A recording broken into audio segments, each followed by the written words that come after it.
एक सामान्य व्यक्ति की बेटी और एक राजा की पुत्री, ये दोनों आपस में सखी थी एक दूसरे की। तो वो दोनों बालिका, एक जमींदार की बेटी और एक राजा की कन्या, खेल रहे थे। उसी समय जमींदार के घर एक महापुरुष आए चातुर्मास के लिए।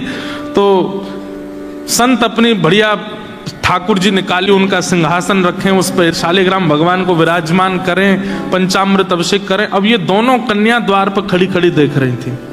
और फिर इन दोनों ने एक दूसरे को देख के बोला, ये वाला खेल हम भी खेलेंगे, ये खेल बहुत अच्छा है। इत्र से भगवान को बिल्कुल चिकने कर दो, तुलसी तोड़ के लाओ चढ़ा दो, पुष्प तोड़ के लाओ चढ़ा दो, फिर उनके 2 तिलक ऐसे लगा दो, आरती कर दो, फिर भोग लगाओ, जैसे हम खाते हैं वैसे इनको खिलाओ।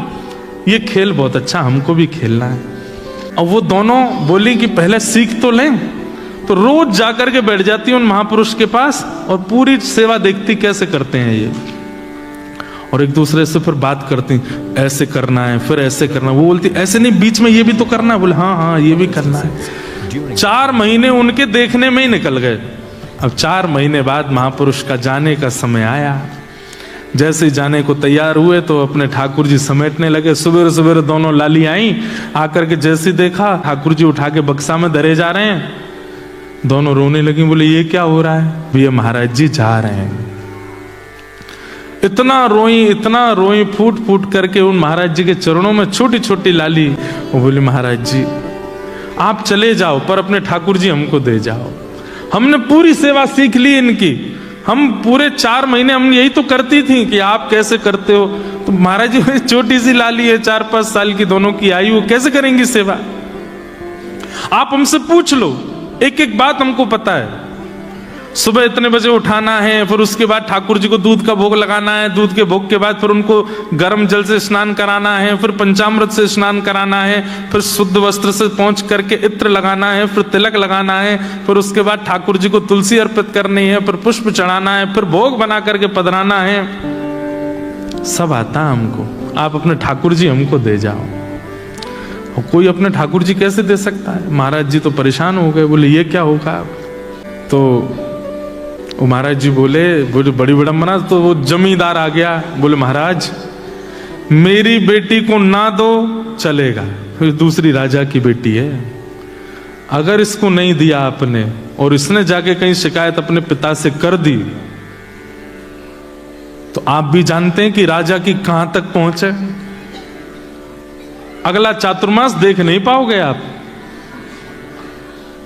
तो बोले हम तो गलत फंस गए। और बोली सुनिए, अगर आपने राजा की कन्या को दे दिया और मेरी कन्या को नहीं मिले तो फिर इन दोनों में वैसे कलेश चलेगा।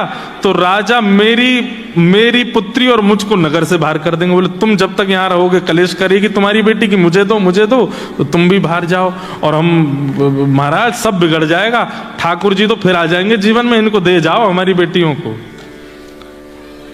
संत बोले ये कोई ऐसे खिलौना है ये दे जाओ? मैं कैसे 50 साल से सेवा कर रहा हूं मैं इनकी, ऐसे कैसे दे जाऊंगा? तो बोले आप ही सोच लो फिर क्या करना है। तो संत बाहर से शालिग्राम जी जैसे दिखने वाले 2 पत्थर ले आए और पत्थर ला करके वो पत्थर रख दिए सिंहासन पर और अपने ठाकुर जी उठा के धर दिए नीचे सामान्य सी चौकी पर। दोनों कन्याओं को बुलाया, बोले इधर आओ। कन्या आई, बोले अच्छा देखो ठाकुर जी कहाँ हैं? बोले ऊपर बैठे हैं। बोले नीचे वाले? बोले हाँ ये भी ठाकुर जी। बोले नहीं, ऊपर वाले जो हैं वो ठाकुर जी हैं, नीचे वाले जो हैं ये सेवक हैं। अब बताओ तुमको सेवक चाहिए कि ठाकुर जी चाहिए? दोनों कन्या बोली नहीं हमको ठाकुर जी चाहिए, सेवक नहीं चाहिए। तो महात्मा बोले ठीक है, तो सेवक मैं ले जाऊं? बोले हाँ आप ले जाओ, सेवक असली ठाकुर जी थे। तो सामान्य से पत्थर दोनों कन्याओं को दे दिए। कन्या बोली इनका नाम क्या है ठाकुर जी का? महाराज जी बोल गए सिलपिल्ले भगवान। तो सिलपिल्ले भगवान।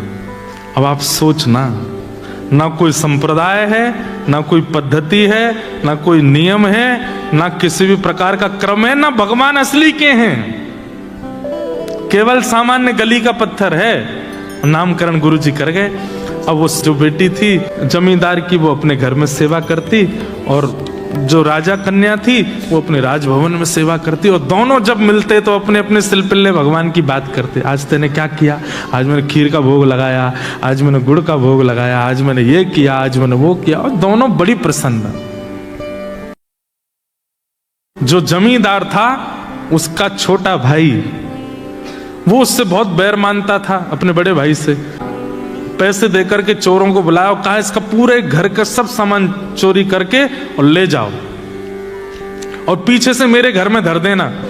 लोगों को तो यही पता चलेगा चोरों ने चोरी की, ये थोड़ी पता चलेगा मैंने करवाया।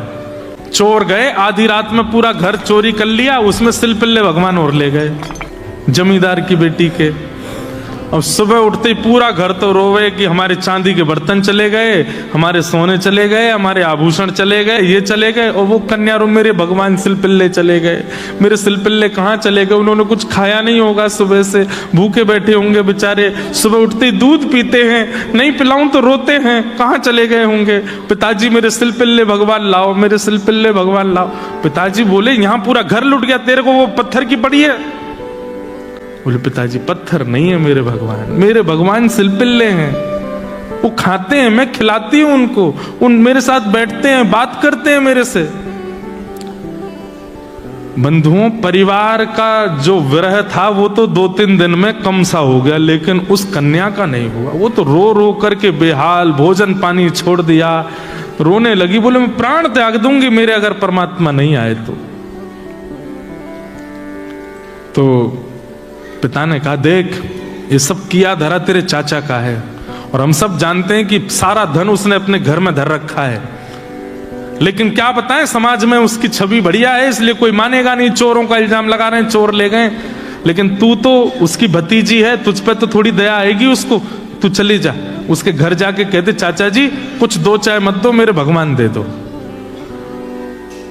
तो बेटी चली गई, चाचा जी हमें पता है चोरी आपने करवाई हमारे घर में। ये सुनते ही चाचा तो बरसने लगा, तुझे किसने कहा मैंने चोरी करवाई है?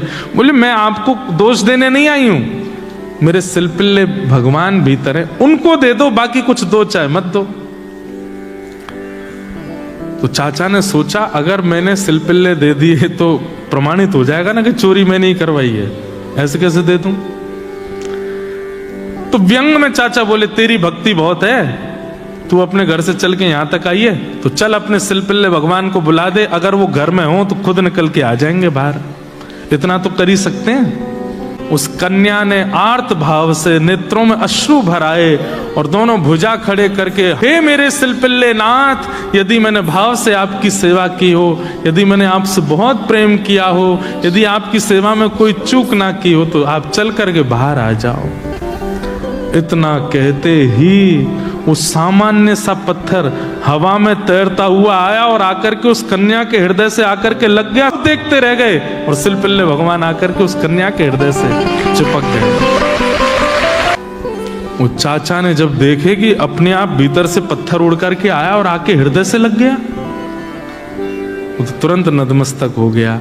बोले कि जिस घर में ऐसी भक्त कन्या है उस घर से मैं विद्रोह मानूं? सारा धन लेकर के गए, अपने भैया को अर्पित कर दिया और भैया को जाके बताई बात। तब परिवार के घर के लोगों ने ये माना, वो अब तक तो यही मानते थे कि पत्थर से खेलती है, तब उनको विश्वास हुआ कि नहीं ये तो साक्षात परमात्मा है। अब राजकन्या जो थी उसके मोटिवेशनल डायरी हिंदी में आपका स्वागत है। चैनल को सब्सक्राइब करो, शेयर जरूर करो और कमेंट में राधे राधे जरूर लिखना। राधे राधे राधे राधे।